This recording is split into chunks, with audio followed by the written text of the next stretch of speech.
السلام علیکم دوستو، آج کا ہمارا سفر ہے مکہ سے مدینہ کی طرف، اور مکہ سے مدینہ 4 گھنٹے 30 منٹ کا سفر ہے۔ اور اگر سفر کی بات کی جائے، ریل پہ یہ سفر 2 گھنٹے کا ہے۔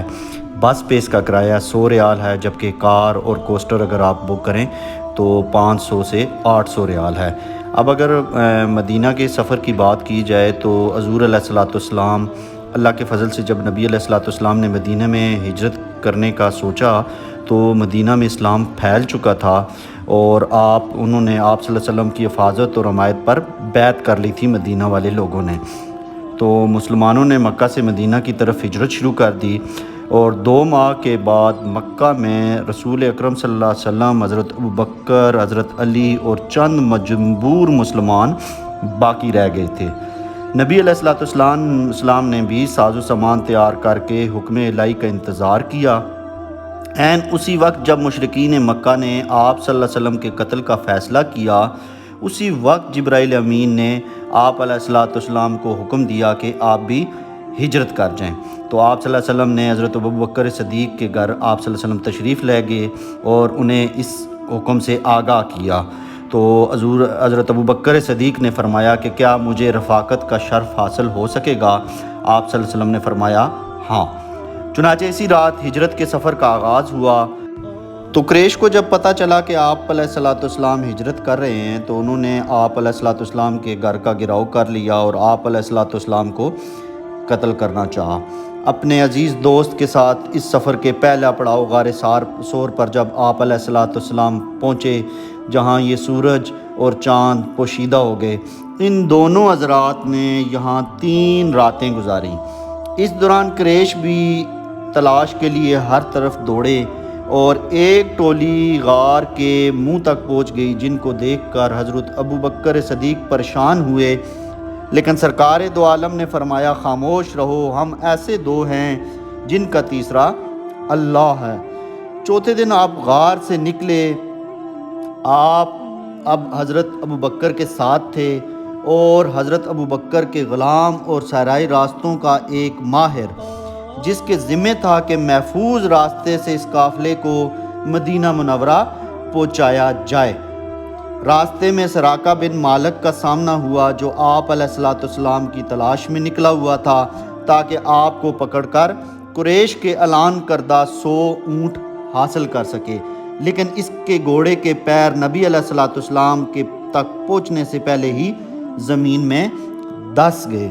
8ویں دن آپ علیہ الصلوۃ والسلام مدینہ شریف میں قباء کے مقام پر پہنچے، جہاں نبوت کا 13واں سال پورا ہو رہا تھا۔ ادھر مدینے والوں کو آپ کے سفر کی اطلاع ہو چکی تھی، اور وہ بڑے دنوں سے بڑی بے تابی کے ساتھ آپ علیہ الصلوۃ والسلام کی آمد کا روزانہ انتظار کیا کرتے تھے۔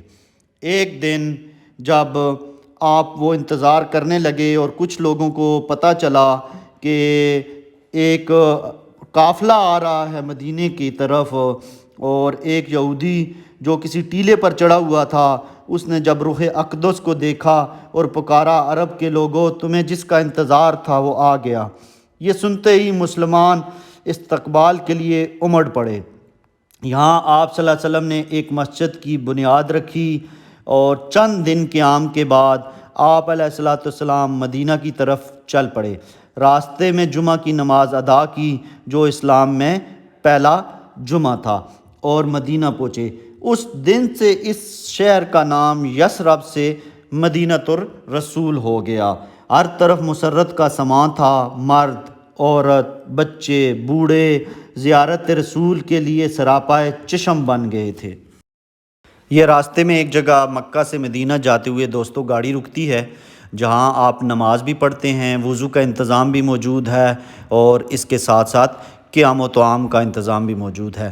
تو راستے میں جاتے ہوئے آپ یہ ذہن میں رکھیں اور اس ٹائم کو سوچیں کہ نبی علیہ الصلوۃ والسلام نے ان راستوں سے اتنے لمبے سفر میں، جن کو ہم صرف اور صرف 4 گھنٹے میں سفر طے کرتے ہیں، تو نبی علیہ الصلوۃ والسلام نے وہ سفر 8 دنوں میں طے کیا، اور ایک چھوٹا سا قافلہ تھا جس میں حضرت ابوبکر صدیق، ان کا ایک غلام اور ایک راستے کا رہبر تھا۔